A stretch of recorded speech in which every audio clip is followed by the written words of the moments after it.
우리나라 기후 ODA 관련해서 좀 살펴보면은 제 생각에는 한 세 단계로 최근이니까 기후변화 관련된 ODA 논의한 게 MB 정부 때 녹색 성장하고 관련된 시기가 있었던 것 같고 그 이후에 이제 2016년 박근혜 정부 때 기후변화 중기 전략이라는 것을 세웠었고요.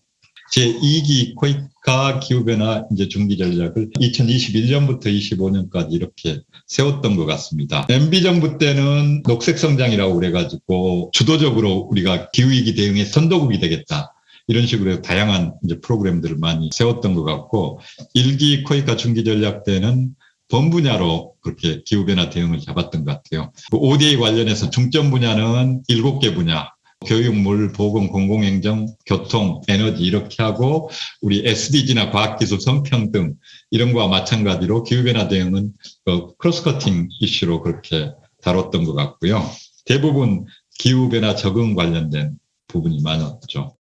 MB 정부에서 박근혜 정부까지는 4대강 사업도 연계돼 있어서 물 관련 인프라가 상당히 큰 비중을 차지하고 있는 것 같습니다. 2기 코이카 분야별 중기 전략에는 본 분야로 잡힌 게 아니고 중점 분야로 기후변화를 잡아놓은 것 같고요. 9개 중점 분야로 본 분야를 성평등 인권, 그다음에 도시가 다분야로 새로 들어왔던 것 같아요. 21년부터 진행되고 있는 것 같고요. 2기 때부터 탄소 중립 얘기가 나온 거죠. 그전에는 온실가스 감축이나 기후위기 대응, 적응이냐 완화냐 뭐 이런 식으로 했는데 구체적으로 파리 협정 이후에는 탄소 중립을 구체적으로 목표로 하면서 사업도 거기에 부합하는 사업인가 아닌가 이렇게 따지는 것 같습니다. 기후변화와 관련된 내용들을 크게 저탄소 재난 지원, 그다음에 녹색 회복 및 기후 적응 지원. 예전으로 따지면 미티게이션이고 2번이 어댑테이션이겠죠. 그다음에 또 하나는 기술 파트너십. 크게 한 3가지 분야로 구분을 하고 있는 것 같고요. 구체적인 사업 구성 요소들, 그다음에 성과 지표들도 최근에 온실가스 배출량을 얼마나 줄였느냐 이런 것들이 구체적인 성과 지표로 포함되는 것 같습니다. 우리나라 기후변화 대응 사업 이런 것들 좀 구체적인 사례로 좀 이제 얘기를 해보면 주로 제 경험하고 좀 관련해서 얘기를 해야 되니까 말씀을 좀 드리면 우리나라가 2009년, 8년 이때는 이제 녹색 성장을 EACP가 그 유명한 OD에 관련된 사업이죠. 한국 기후변화 얼리 무버가 되겠다. 대대적인 기후변화 관련된 사업들을 추진을 했죠. 그런데 실제 2008년 이후 시기를 보면은 그때 경제 위기가 아마 있었을 거고요. 2008, 9년에 온실가스가 조금 줄어들었을 거고 국제적인 약속하고 다르게 2010년부터 쭉 보면은 녹색 성장을 했던 기간에 온실가스가 크게 줄지는 않았어요. 국제적으로 이런 것들 가지고 이제 좀 비판을 받고 하죠. 기후 렌즈를 얘기하는 이유가 겉으로 보면은 우리가 기후 대응 사업이라고 그렇게 얘기를 하는데 실제로 이게 그린워싱이다 아니면 기후워싱이다 이렇게 평가받는 경우가 아주 많다. 그런 고민들을 우리가 항상 해야 된다는 차원에서 좀 예를 드는 거고요. 특히나 그때 우리나라가 2008, 9년부터 사업을 대대적으로 했는데 그때 이후로 ODA 규모가 달라졌어요. 예를 들어서 코이카 사업 같은 경우는 단위 사업이 EDCF는 좀 많았지만 예전 같은 해는 큰 인프라 사업이 한 20, 30억 불 이렇게 했는데 그때 100억 불 이상 이렇게 됐었고 기후변화 대응 사업이라고 자세히 들여다보면 기존의 이제 인프라 사업들 이런 것들 묶어가지고 진행한 경우가 많았다.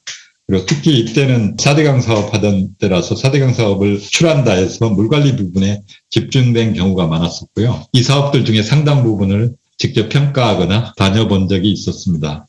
그래서 몽골이나 뭐 이제 아제르바이잔이나 이런 데를 좀 다녔었는데 구체적인 내용들을 보면 다 기후변화 대응 사업이라고 돼 있는 건데 기존의 사업들을 묶어가지고 진행한 경우가 많다.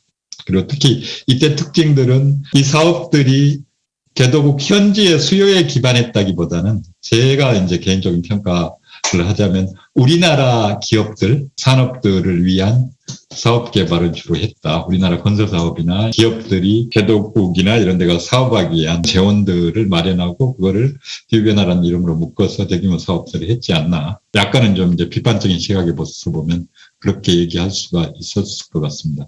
예를 들어서 제가 이제 평가하러 갔던 이제 몽골 사업 같은 경우도 기존에 다 했던 영수 공급 사업, 재생에너지 설치 사업들 이런 것들을 쭉 묶어서 하나의 사업으로 했었고요. 몽골 사업 같은 경우는 그 신도시 개발되는 지역에 물 공급을 하기 위한 사업이었는데 나중에 보니까 이쪽에 신도시가 안 들어서 가지고 상당히 혼란스러웠던 지역이고요.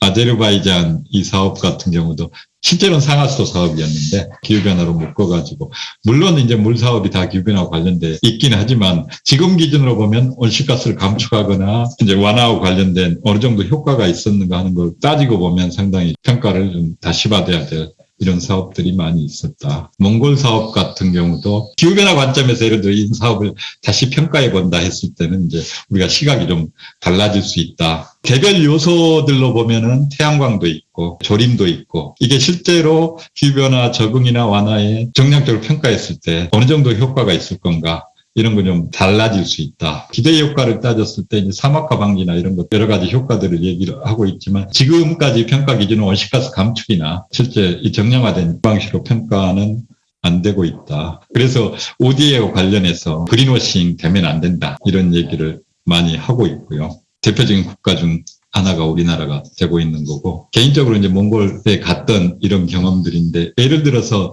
그 아까 이 사업과 같이 이제 개별 사업들을 보면은 사막화된 지역에 나무를 심고 태양광으로 물을 공급하고 재생에너지 사업이 포함되어 있고 사막화 방지 사업이 포함되어 있는데 실제로 이제 온실가스 감축의 입장에서 보면은 1년 동안 나무가 자라는 속도나 양을 보면은 몇 센치 안 자랄 수가 있거든요. 이 지역 특성상. 그리고 이제 그 물 공급하는 게 지하수를 펌핑을 해가지고 공급을 하면서 호수나 이런데 오히려 물이 조금 고갈되는 이런 효과가 있을 수도 있다. 그래서 이제 전체적인 CO2의 순환이랄까 이런 거를 고려해 봤을 때는 부정적인 영향을 미칠 수가 있다. 근데 이제 이런 개별 사업 요소들만 우리가 따지다 보면 아 이게 기후변화의 효과적인 사업이다 이렇게 얘기할 수 있는데 종합적으로 보면은 그렇지 않을 수도 있다.